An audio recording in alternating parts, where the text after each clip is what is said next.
for example, if I say, hey, Dan, I don't appreciate, or you keep doing this and this is upsetting me, and you have a prideful manner, and after I say that, and you tell me, well, I realize what you're saying, but I don't care. For some listeners out there, I know they face that. Mm-hmm. And it's like, or I don't do that. How do you handle that? This week on Marriage, Life, and More, we're going to finish up our small mini-series on boundaries. This week, we're going to talk about when boundaries are broken. What do we do when that takes place? We'll be back to discuss that right after this.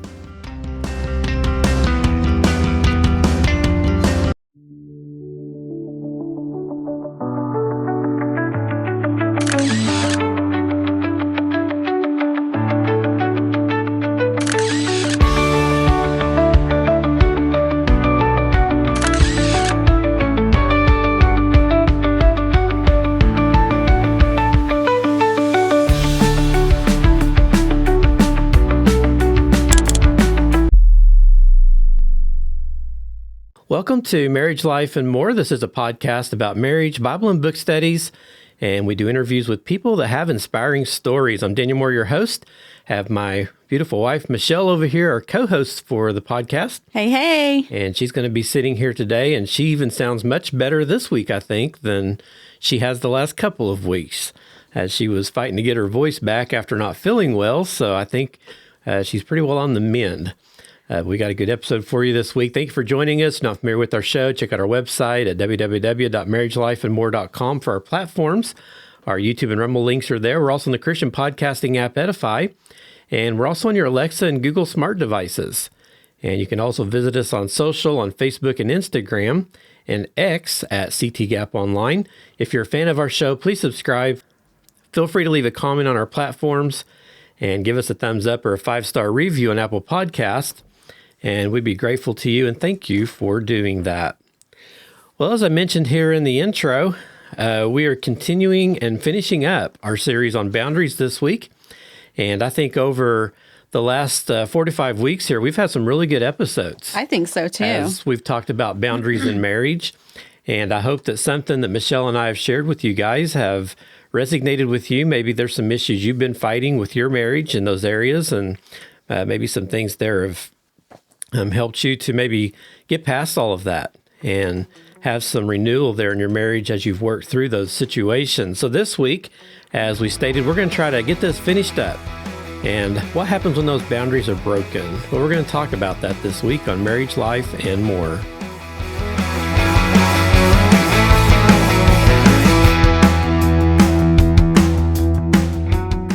Well, as we get started this week, we're going to talk about what happens when boundaries are broken, because over the last weeks, as we've talked about boundaries, we've talked about what they are, and we've given lots of examples of what boundaries can be inside of your marriage, and we've talked a lot about how to apply those in your marriage and how you put those in place and what they're for. And I think probably one of the biggest takeaways that I've gotten from this myself even is just to remind myself, that boundaries are a good thing, because a lot of people, they have a tendency to think that they're not a good thing, and they look at them as being a boundary in a bad way between a spouse. And so I think that one thing that I think from this study is just looking at it through the lens of the Bible, and how God looks at that.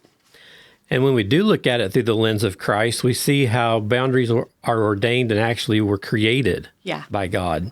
And so with that being in place, we do know that we're human, and,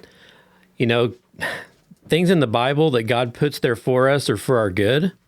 It's to build us up in our life and to help us draw closer to Him and then draw closer to our spouses when it comes to looking at marriage in the Bible.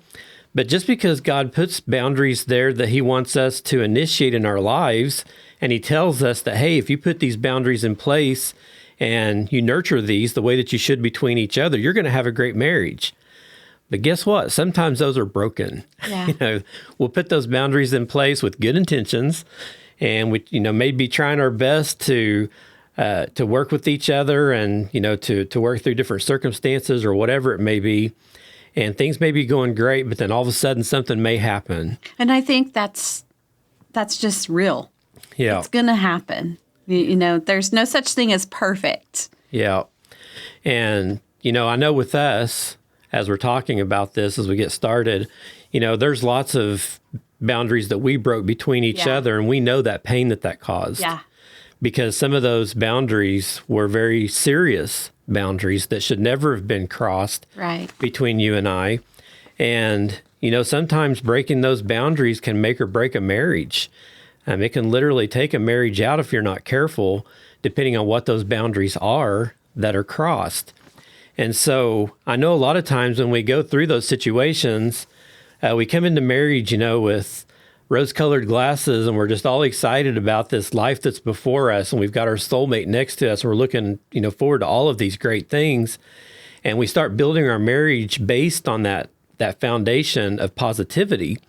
But then all of a sudden when something happens, we're not really educated on how to take care of that situation. Mm-hmm. When those boundaries are crossed, or a choice is made in a marriage that's really detrimental to the relationship, and it really puts you in that position where you got to think, okay, do I fight for this or do I flee from it? Mm-hmm. Put you in that fight or flight situation.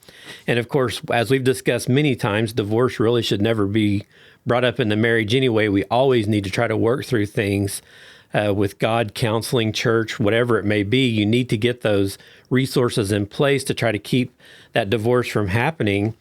But a lot of times when people go through these situations where boundaries are broken and that trust is broken, that it does a workover on your relationship. And it makes it really difficult. And I know, thinking back to the things that you and I went through, I think on both sides of our equation, there's a lot of things that happened that we're like, what do we do now? It's like, how do I handle this? There's no booklet for what you do when this stuff happens. And unfortunately, some of that stuff is self-inflicted. Well, there is, yeah. There is. Yeah. It's just if you allow it. Right. And you partake of it. Yeah. And of course, if we follow that booklet, which we're talking about the Bible, obviously, yes, we honestly shouldn't get into those situations. But being human beings, it happens. Yes, absolutely. As again, there's no such thing as perfect. Right. And stuff happens. So as we start talking about these boundaries that are broken, and if you guys are in that spot today where you've had a really great marriage at some point in your life, but then one day something happened, and your spouse crossed that line, whether if it was self-instigated by you or if the spouse that you have actually instigated that line was crossed, and those questions started rolling in. How do we fix this? Because you have to get past that, and you have to mend and take care of those wounds in order to get back to that flourishing marriage that you had at the beginning. And that's the whole goal of this, is as we dedicate ourselves to another person for the rest of our life, we're going to know there's going to be ups and downs, those hills and valleys. And as we go along and we learn things, we're going to have to figure out each time we get in that valley, how do we climb back up? Yeah. And get back to where that mountaintop experience was at before that happened. And also, how do we keep that from happening again? Yeah. And so there's 4 steps here that we want to share today that can help you when these boundaries are broken, and how these can be taken care of. And those 4 steps are consequences, grace, forgiveness, and rebuilding trust. There's many, many ways that you can work through these things. Obviously, there's all different kinds of plans and programs out there with counseling and that kind of thing that can help you. But this one here is another way that you can look at this, and maybe these will help you today as we share these. So when boundaries are broken in marriage, healing typically unfolds through 4 steps. The first one is consequences. And Michelle, I'm going to have you share what we have there under consequences for this first step. Sure. When a boundary is crossed, consequences are necessary, not as a punishment, but as a way to protect the relationship and uphold what is right. This step affirms that broken boundaries are serious and helps prevent further harm. Consequences may involve emotional space, counseling, accountability measures, or temporary changes in access or responsibility. They create a necessary pause for reflection and signal that respect and safety are non-negotiable in a Christ-centered marriage. Okay, so when we come up to this situation and these boundaries are broken, we have to know that for every action, there's a reaction. That's right. Right? Yep. So anytime something happens, whether good or bad in life, not just saying just for marriage, just in life in general, anytime something happens, there's always going to be a reaction to that, whether if it's good or bad. And that's obviously going to probably be based on what happened to begin with. That's right. Now, when we break these boundaries, if we're expecting to fix all of this, we know there's going to be some consequences whenever this happens. And we take that step and we break those. And I want to just stay on this right quick for a second. When you have a consequence, whether, as Dan says, there's a reaction, sometimes it doesn't always just affect the other spouse. It affects the other people. Some other people could be your children, could be family, whatever it may be. There is consequences on anything that you do, whether it's good or bad. Just remember that if it isn't good and healthy, it's probably not affecting just the other spouse. It may be affecting other people. Yeah. And we also got, we got to realize that whenever we do break those boundaries, we need to go back to try to find out what the root cause of that was. Absolutely. Actually, that's what I was getting ready to say next. Because if that happened, there's a reason really that you broke that boundary.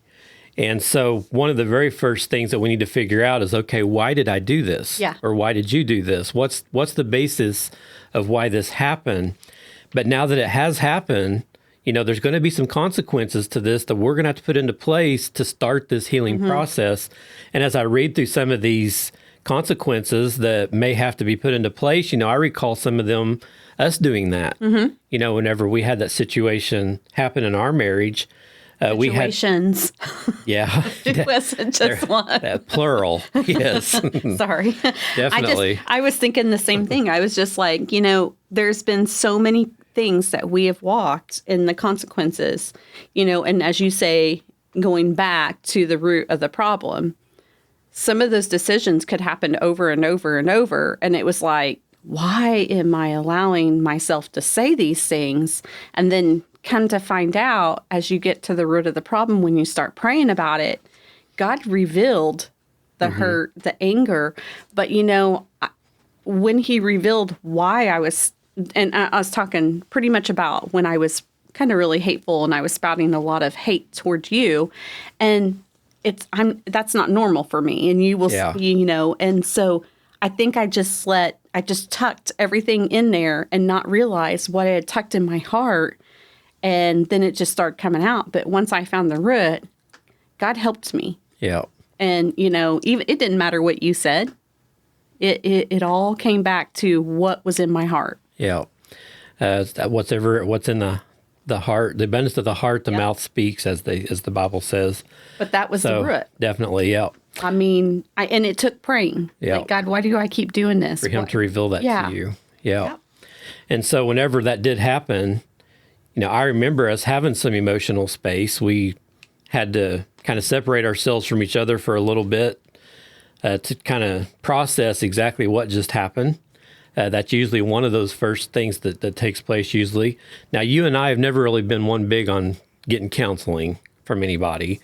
I will say that, with all of the damage that we did to each other in our marriage, I think it speaks to the fact that, we always say it's a God thing that we're together. And it truly is, because we actually, with our testimony, with the infidelity, the lies, all the stuff that you and I both did to each other over all of those years, we actually worked through all of that without actually going to counseling. Now, I know some people can't do that, and that's good. If you need that, you need to get it. Absolutely. But for us, we actually, God he was our counselor. He just worked us through all of that. He did. So, but that is another consequence that may take place, is you may have to lower your pride a little bit and go speak to someone else and pour your heart out to them and be open and transparent so that they can help you get to the root of what this issue is and what's causing this, and start trying to work that healing. And I understand sometimes that pride gets in the way, but in all reality, if you love your spouse and you do anything for them, it's okay to knock that pride off because that spouse is more worth it. Right. Yeah, that's you hit it right on the head. How much is that marriage worth to you? Yeah. You know, you sacrificed everything to win that person over so that you could marry them.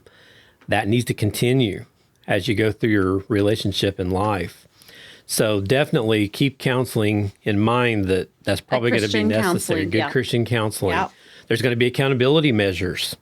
You know, is the spouse having issues with their phone? Are they texting girls or guys, or are they in websites they shouldn't be in? Facebook, is that a problem? Or are they just on their phone? Yeah, are they just on the phone? So you may have to remove apps. Yeah. You know, you may have to put accountability software on each other's devices or do it with another person so that they can hold you accountable.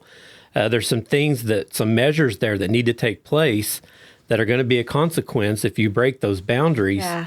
And then temporary changes in access. I know whenever we got to the lowest point of our relationship, I really had no access to you. And you didn't have any access to me, really, because there was such a wall and a barrier between the two of us. We really couldn't even speak rationally to each other. On your mind, you were already ready to move out. Yeah. You were looking forward to finding that apartment, moving on with your life. You were done with me. And, you know, I would come and try to communicate, but, you know, that failed. And, you know, I pushed myself back into kind of a state of pity, I guess you could say, realizing that a lot of the things that we were going through at that time I had caused. And so there's just a lot of emotions and a lot of things going on when that takes place. And if those boundaries, you know, are some of the more severe boundaries that are crossed, then there's probably going to be some time there that the access between the two spouses is going to be limited until both of you can rationally work through the voices in your head and all the things that you're fighting up there to try to get back to that point where you can actually have a conversation and actually be able to communicate.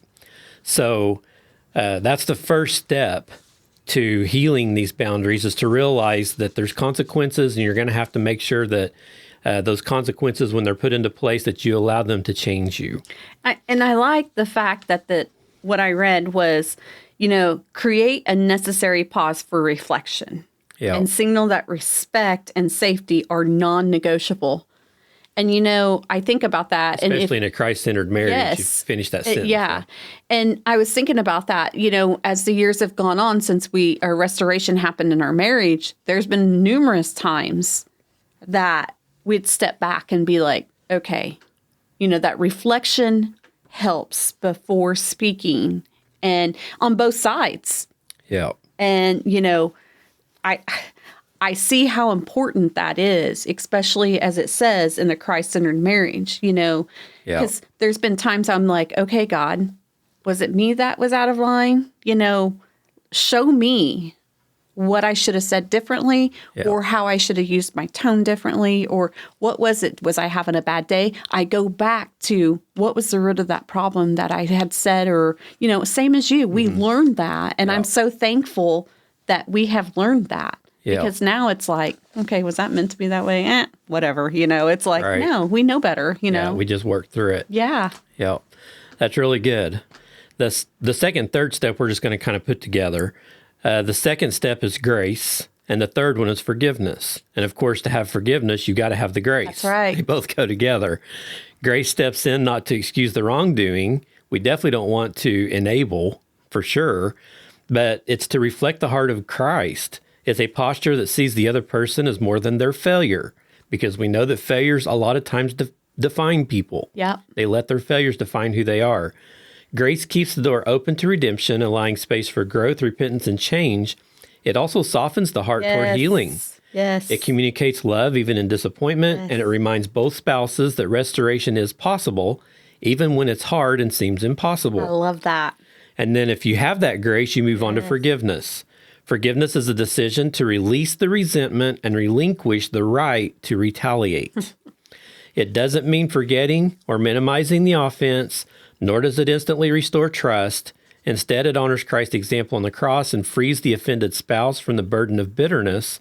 Forgiveness is often a repeated choice. Forgiveness is an ongoing thing. It's not a one-time That's right. thing. Yeah. Forgiveness is an ongoing action that you're going to have to do for the rest of your life, but it's essential for the healing process to move forward. Those are both so good. And I remember whenever we were in our very bad situation, I didn't know if he was ever going to give me any grace because it was down to the line there where it was, I thought we were completely finished. And I know you've shared a few times of how you got that grace back. And that was just by the grace of God, It truly was. That God put it back in there. But we always have to remember that we're not going to forget. I'll never forget what you did to me. No. And you're never going to forget what I did to you. We're always going to remember that. Yeah. Probably like it was yesterday. But the choice there is, okay, well, do I hold that against you or do I forgive you for it? Yeah. And we got to remember it's under the blood. Right. I had asked for your forgiveness and I had asked God for his forgiveness. And we got to remember, you may not forget, but the enemy is going to bring back those thoughts of, hey, you did this, or to your spouse. Hey, you remember what they did? You got to remember that's under the blood. You got to rebuke Satan if he is like tormenting you of stuff that you've done in the past. And I had issues with that once we had reconciled and everything like that for a couple of years. But, you reassured me and God. Yeah. I mean, we just have to be careful that, you can forgive, but at the same time, don't let the enemy sit there and bring those things back. I mean, Right. like you said, I can think of it just as easy, but now I'm like, you know what? You forgave me and God forgave me. Mm-hmm. If somebody else wants to judge me for what I did, that's on them. Yeah. Because the two most important people are the ones that forgave me. And now we choose to use our pain to help others. Yes, absolutely. It's a testimony. Yeah. Is what it is. And, so if you work your way through this grace and forgiveness process, and again, this may take some counseling or it may take some good, some good sources from some good biblical friends. It may take some different steps outside the box to help you get to this point. But as you work through that grace and that forgiveness stage, then what's the fourth thing? What comes out of that? We rebuild trust. Yes. So share with us on that point. Trust is not restored overnight. It is rebuilt through consistent, humble, and accountable actions over time. This step involves mutual effort. The one who broke the boundary must demonstrate genuine change, while the wounded spouse gradually reopens their heart. Clear communication, transparency, and small, faithful steps lay the bricks of a stronger, more honest relationship. With God's help, trust that was shattered can be rebuilt even stronger than before. And this right here is exactly the way we were. Yep. It took those small steps. And don't think it's going to happen overnight. No. So many No. people fall for that lie and their marriage never gets fixed. No. They give it 6 months, they give it a year, they give it 5 years. And then they're like, okay, I give up. It might take 15 years before that problem resolves itself completely. I mean, what's your life worth? What is your marriage actually worth? I know we keep bringing that up, but to me, if you can at least see just a little bit of progress, even if it's just a tiny bit through a year, that's progress. Yeah. And, if you truly love that person and you truly feel like that, you're there, God puts you in that place, over time, God will help you. And maybe you need to look back. Maybe there's something you're going through with your own self that you haven't fixed yet that's causing that to not move along quicker. And God's being slow with you, trying to work on you to fix that issue because you definitely don't want to repeat. So if you do not go through the steps to make sure that the grace and the forgiveness is true and that it's for sure been forgiven, no questions asked, it could come back up again later if you're not careful. And forgiveness says that if I forgive you for this now, I'm not going to bring, it's not double jeopardy. I'm not going to bring it back up later if this is the case because we fixed this already and I forgave you for it. So now I can't hold it against you anymore. That's right. It's under the blood. It's under the blood. And so make sure that, don't fall for that lie. Satan wants to throw that in your mind. It's like, this has been 5 years. Are you really sure you want to keep dealing and going through this? He's going to do that to you. but don't fall for it Yeah. because your marriage is worth it. Absolutely. Once you get to the end and God has his complete blessing on that relationship. So that's the 4 steps: the consequences, grace, forgiveness, and rebuilding trust. If you can work through those, and there's a lot in there. I mean, we just kind of tipped the iceberg with it. Obviously, inside of that, there's going to be tons and tons of therapy and, emotions and all the different things that takes place as you try to fix all of that stuff. And it could take years to get through those 4 steps, but it's worth it. And I know that diving into the Bible, like I have a study Bible that has like forgiveness and love and all that. And underneath each one, it has a bunch of scriptures. So dive into those scriptures and, study them out, and know that God is there walking every step with you. And he wants you to succeed in your marriage. Yeah, definitely.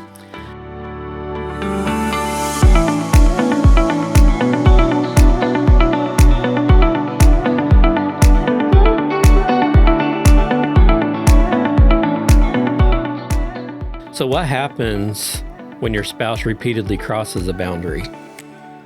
And I've seen this happen a lot. I know people right now that it happens constantly, and it's a struggle for the other spouses. And I'm going to have you share what we have under that point there as we discuss this, because I know that some of you guys are listening out there. We've already been talking about when these boundaries are broken, and sometimes we get to that point where we don't want to work on it long term because maybe your spouse is repeatedly continuing that cycle. And, what do you do when that happens? Well, go ahead and share with us. Yeah. When a spouse repeatedly crosses a boundary, the best biblical course of action is to respond with balance of truth and grace, rooted in love, accountability, and commitment to reconciliation. Begin with honest, prayerful communication, addressing the issue directly and expressing how the repeated behavior affects the relationship. And Matthew 18:15-17, I'll just paraphrase it. It says, addressing offenses with truth and love. If the behavior continues, seek wise, godly counsel, such as a pastor or Christian counselor, to help mediate and guide the process. And it has Proverbs 11:14. Throughout, maintain a posture of forgiveness, Ephesians 4:32, but also hold firm to healthy, respectful boundaries that protect the marriage.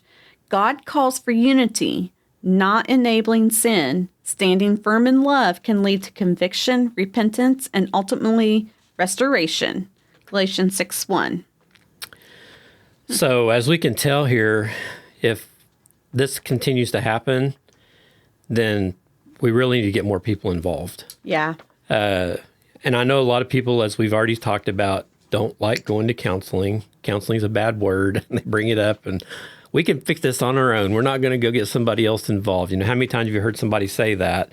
I've said that. I'm just going to say I'm guilty. But there does come to a point, though, where if for some reason one of the spouses just cannot control themselves and they keep crossing these boundaries, you're not going to fix that again until we get to the root of what's causing it. For everything that takes place, there's a reason for it, and you have to go back and figure out and fix that, or the rest of it's not going to get fixed. Mm-hmm. It's just going to continue to cycle like that. And again, we emphasize Christian counseling, pastors or good Christian counselors that are in those fields, and it's communication. You got to be upfront with each other, and you've got to talk. If a boundary continues to be crossed, the other spouse has the right to ask questions. Well, let me ask you this.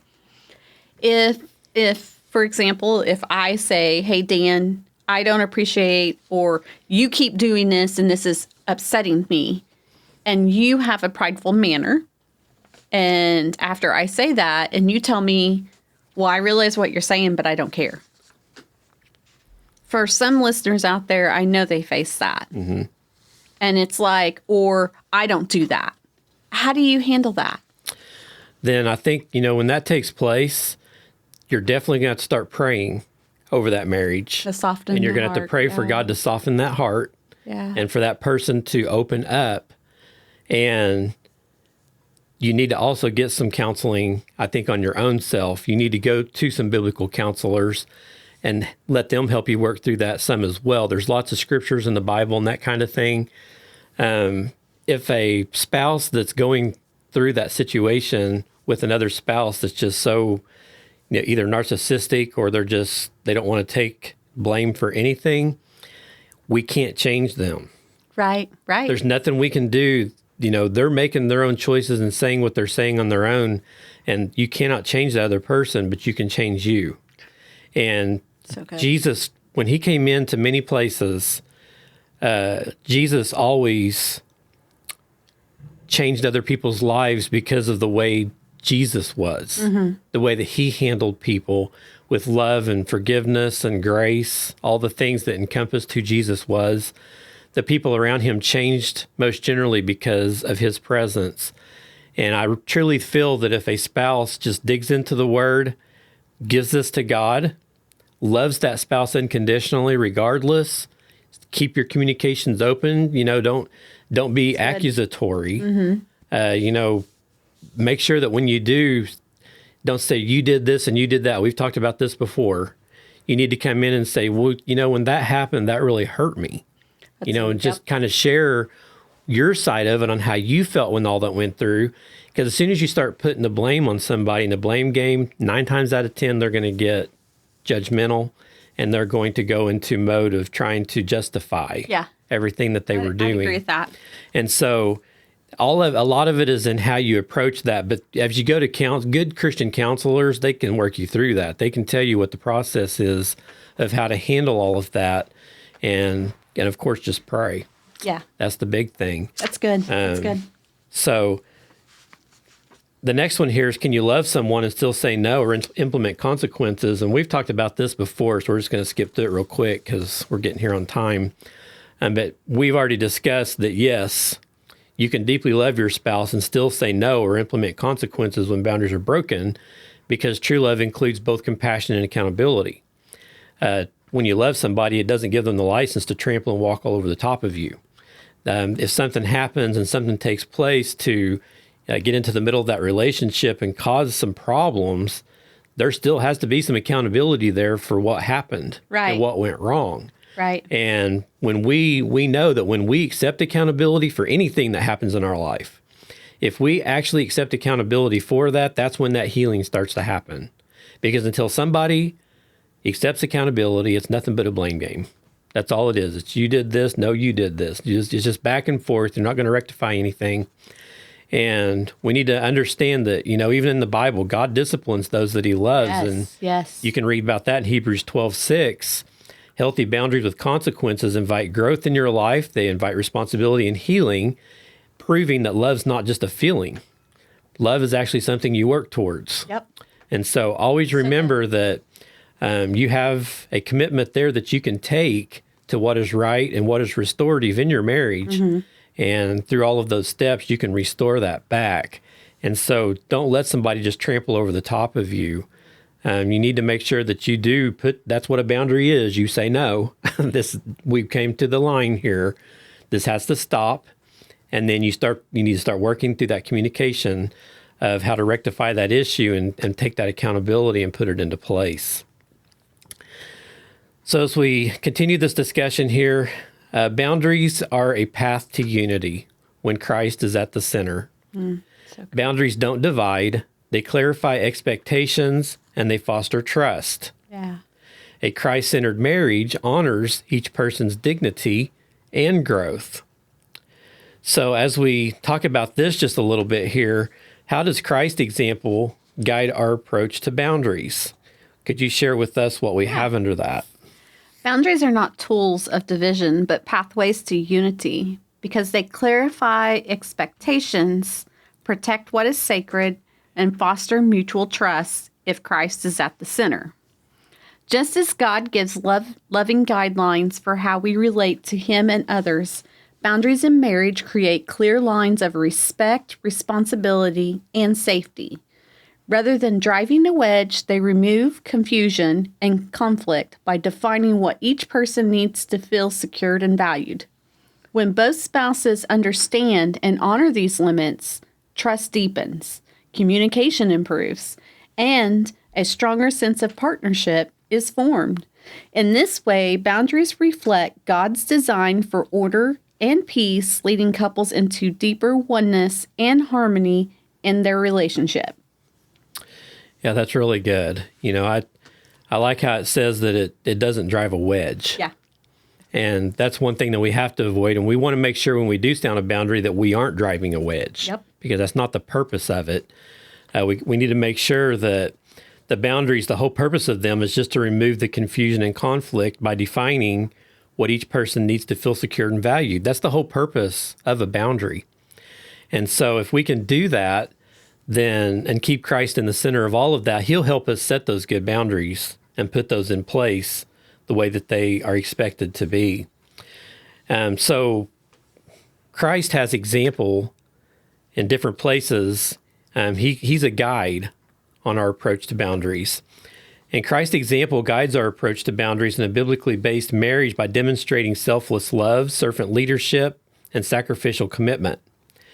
In Ephesians 5:25, husbands are called to love their wives as Christ loved the church and gave himself up for her, setting a pattern of honoring and nurturing one another within healthy, respectful limits. So good. Boundaries in marriage are not about control, but they're about creating a safe and loving space where both spouses can grow in godliness and intimacy. Just as Christ respected human freedom while still calling people to truth and holiness, couples are to honor their partner's personhood while seeking unity and oneness. By following Christ's humility, forgiveness, and grace, spouses can establish boundaries that protect the relationship and reflect God's design for love and mutual submission. Christ's example guides us by modeling perfect love that is both compassionate and truthful, setting clear yet gracious limits to protect and restore relationships. Jesus consistently showed kindness and patience, but he also spoke truth boldly and maintained spiritual and emotional boundaries, turning away from distractions, calling out sin, and prioritizing his mission. In marriage, following Christ means setting boundaries that honor and protect both spouses, reflecting his balance of grace and holiness. These boundaries aren't about control or judgment, but they're about creating a safe, loving space where both partners can grow, be vulnerable, and thrive together in unity and holiness, just as Christ intended for his followers. You can read about that in John 13, verses 34 and 35. I think that pretty well sums it up in a nutshell. When we understand and come to the realization that what we do in a marriage, whether if it's boundaries or the way that we communicate with each other, the way that we live, the way that we carry ourselves throughout our marriage, we're mirroring Christ. And everything, we're supposed to be mirroring Christ in everything that we do, as Christ set that model for us while he was here on earth. That relationship that he has with us, that's how I'm to carry my relationship with you. Yeah. And vice versa. Good.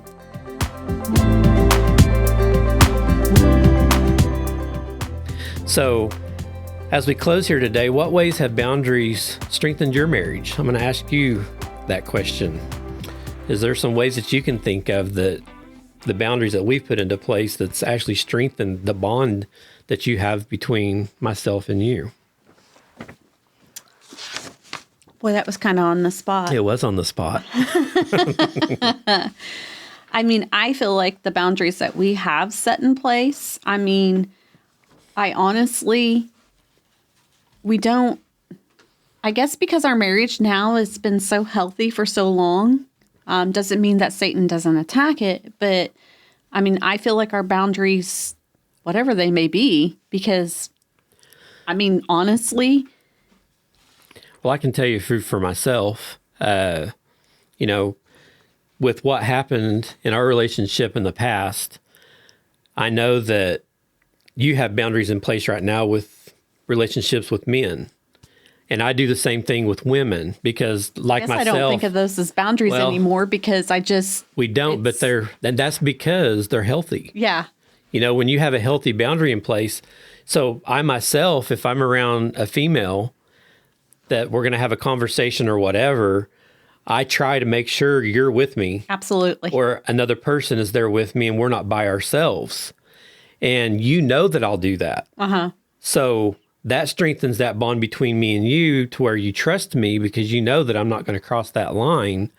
And the same with you. Yes. I know that if you're put yourself in a situation like that, there's a day back in the past I wouldn't have trusted you on that. Obviously, there's a day in the past you wouldn't have trusted me to do that. But now, because we've moved forward and we've fixed those things and put God in the middle of it, and we've rectified those issues in our marriage, that is a boundary that we set in place quite some time ago now. It's so weird that we set that, and it's now I don't even think anything about it because I'm like, I just wouldn't do it, you know? And I guess it's just become so normal for us that... Yeah, and that's because it's healthy.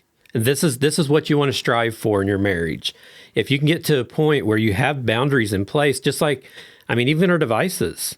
Me and you both know the passwords to get on our phones, each one of them. You know my email passwords. I know yours. I mean, it's just, there's no secrets there. And there's no reason to have those secrets.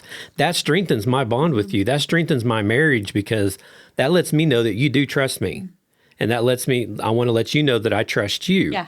And it's not just a cop-out, just giving in and whatever. No, it's something I want to do. And I will say, one of our boundaries is spending time together. Yep. Like we have to set one day aside because we are so busy that it's like, this is our day. I mean, and it may include our grandchildren or spending a day with our parents or, you know, our moms or whatever, but we have one day that we really, truly try to just set for ourselves, actually. And, you know, sometimes it's here recording a podcast. Yes. Normally, that's what it is.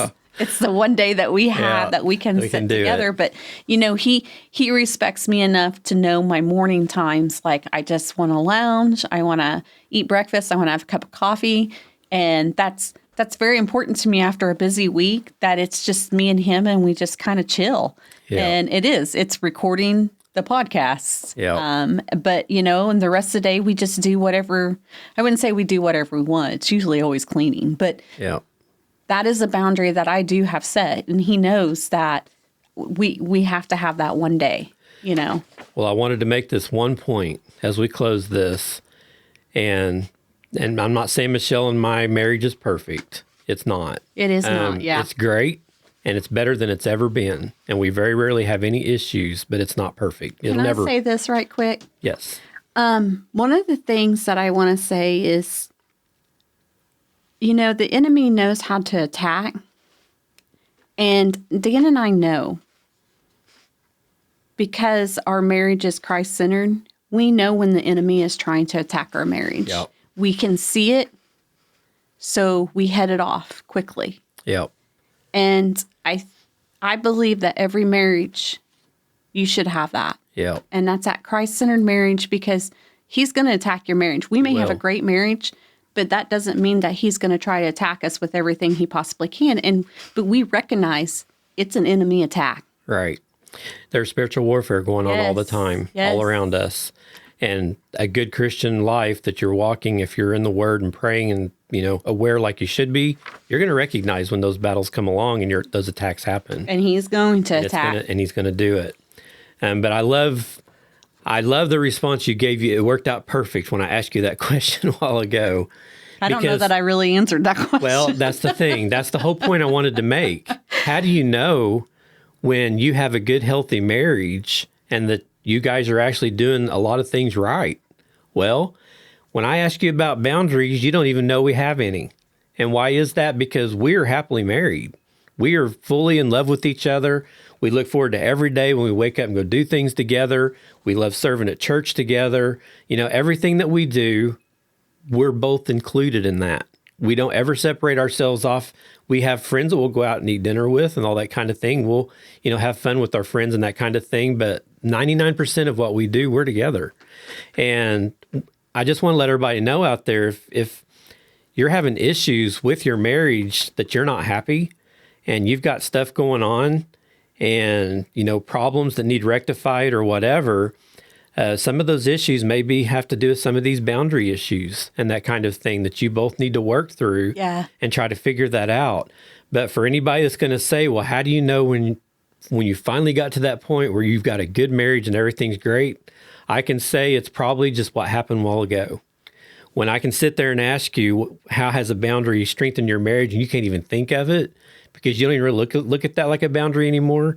Well, really, I have to say that's probably when that marriage has kind of actually arrived at that point, because you and I don't think about that stuff because all we worried about is, nurturing our love for each other every day. That's what we do. We don't worry about all this other stuff because it's taking care of itself.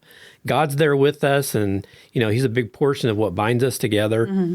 And he's given us a mission on this earth. And you and I are doing the best we can to fulfill that mission. And, that just brings a lot of joy into our relationship and everything. And, it really makes me feel good to know that we can both sit here now, discuss and talk about things like this, and, realize that, hey, I guess that is a boundary. I just never thought of it, because we don't look at it like a boundary anymore. No. We just know that's a line we don't cross. Yeah.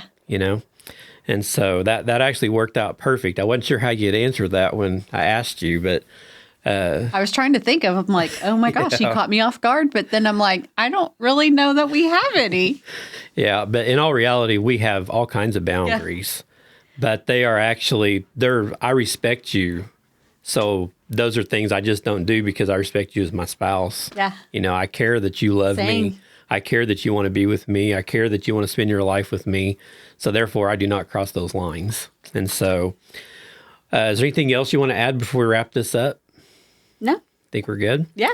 Well, I hope you guys all enjoyed all of these episodes. I didn't think we'd have this many on boundaries, but it actually ended up being several. And there's some great stuff, I think, that that God's helped us to share with you all. And as we leave, there's a few final takeaways here real quick that I want to share as we go. Just some reminders. Just remember that boundaries are not the enemy of intimacy. They're the framework of safety and flourishing. As we close this series on boundaries and marriage, remember this, that boundaries are not barriers meant to keep love out. They're bridges that protect the sacred space between you and your spouse. They create that safety, that clarity, that respect, and they allow love to keep growing deeper and stronger. And that's what me and you were just talking about. God in his wisdom set boundaries from the very beginning because he knows how essential they are for flourishing relationships. When we honor these boundaries, the emotional, the physical, and the spiritual boundaries, we reflect his love and holiness in our marriages. Boundaries invite us to take responsibility for ourselves while embracing grace for each other. They help us navigate challenges with honesty and humility, building trust rather than tearing it down. So today, as we leave this episode and this series, we encourage you to prayerfully consider where God might be inviting you to set or strengthen boundaries in your marriage. It might feel uncomfortable at first, and I guarantee you it's going to. But with Christ at the center, these boundaries become pathways to greater intimacy, unity, and freedom. And you might ask yourself that same question we asked a while ago. In what ways have boundaries strengthened your marriage? That's something that you might think about. So before we go today, just want to challenge you to take an intentional step this week. It's some homework toward healthy boundaries in your marriage. It could be having an honest conversation with your spouse about an area where you need clearer space, or learning to say no with love when something crosses your limits. Take time to pray together, asking God for wisdom, courage, and grace as you navigate this journey through your marriage. And don't forget, boundaries aren't about building walls. They're about creating a safe, loving environment where both of you can thrive. Well, if you guys found today's episode helpful, or any of these episodes on boundaries, if you know anyone that's struggling with this or having issues, please share these with other couples who might need encouragement. And join us the next time here as we come up with some more episodes. We'll be moving on to other things here this next week. But as we go today, just don't forget that your marriage matters, your boundaries matter. And so with all of that, let's just keep growing together. Well, that's going to do it for this week's episode. And we pray that your marriage is stronger and your walk with God is closer after this episode today. This is an extension of Connecting the Gap Ministries, and we pray that you have a blessed week.